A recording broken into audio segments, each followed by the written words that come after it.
Hello, I've decided to do my history profile for this week's discussion based on James Loewen. His profile can be found in our textbook on page 179, chapter 6 on awareness. James Loewen was born in 1942 and passed away in 2021. He spent his early years teaching at the Tougaloo College in Mississippi, which was a predominantly Black institution, after which he worked 20 years teaching race relations at the University of Vermont. Before his passing, he had the honor of being an expert witness in 50-plus civil rights cases, making him a staunch advocate for social justice.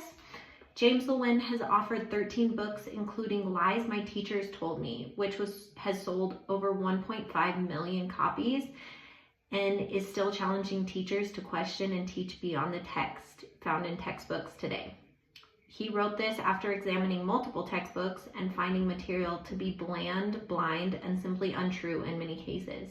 He has reviewed and challenged 18-plus textbooks to date based on this premise.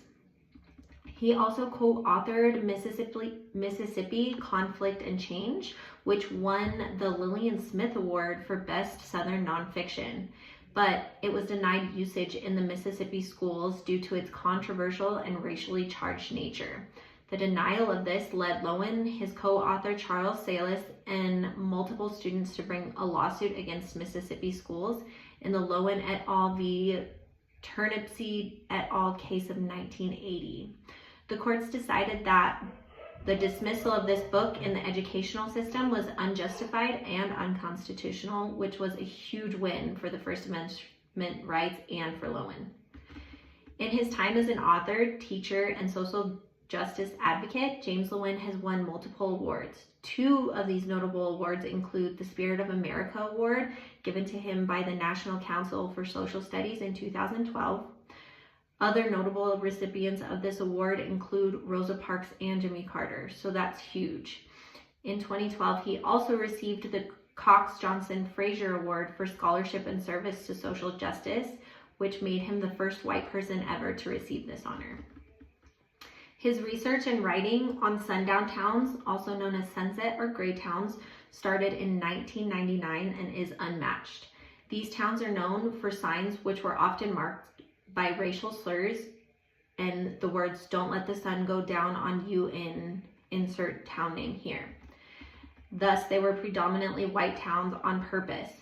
These towns would drive out minorities by law, custom, or force, and then put up the signs to ensure that the minorities did not return. James Loewen took particular interest in this topic, and in researching their prevalence, found 506 towns in just his home state of Illinois. After this, he wrote the book Sundown Towns, bringing attention to this racial phenomenon in our not-so-distant history in this nation. In addition to his other social justice efforts, James Loewen was a large advocate for bias present in standardized testing practices and their negative effects on minority group testing. He continually fought for fair testing practices, testifying before multiple legislative committees and presenting his findings on standardized test downfalls as early as 1979. In his PowerPoint presentation he would present in front of these committees, several graphs can be shown correlating poor testing performance with household income and even teacher bias on predictions of student motivation level based on social class. He also released a Loewen Low IQ test, which he administered to his classes and was even featured on the show 2020 when a Catholic school group took the IQ test. This test is deliberately biased against white and Asian middle-class families to show how standardized testing bias can affect testing scores. Most of the testing groups that this is intended to be biased against get an average IQ of 60 to 75, which is extremely low. I also took this test and I don't think I got any of the questions right. I have chosen to feature James Loewen in this discussion because his contributions to multicultural education are genuine and many. His legacy lives on, challenging the teachers all around the world to teach against the textbook, transcend the textbook, and get students to question what they are being taught. In addition, he offers staunch guidelines for a deeper understanding of what multicultural education is and what it isn't. From my overview of James Loewen, I have gained an understanding that a big part of multicultural education is telling the totality of the story and advocating for the inclusion of the whole story when it is not being told. Thank you.